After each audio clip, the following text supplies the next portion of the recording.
Yep, we had a snowstorm in Apex, North Carolina at Jack Whetstone's log house, and we will videotape this under the umbrella in the driveway so those can enjoy it.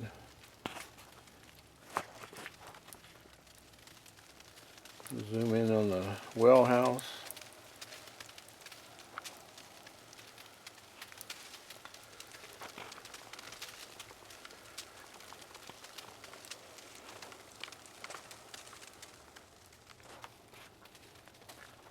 Ain't that something?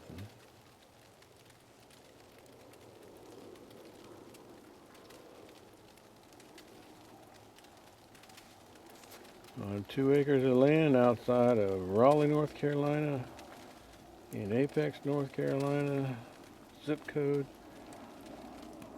near the Chatham County line. You look at the map.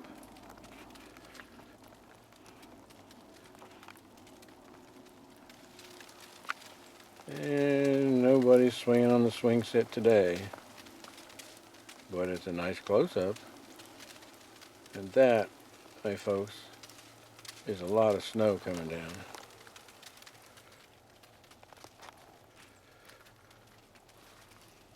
You might say we're here because we enjoy this particular view. Seldom seen, but then again, a log house on the snow in the country. And for our words, or our way of looking at it, it don't get any better than that. Hope you enjoyed it.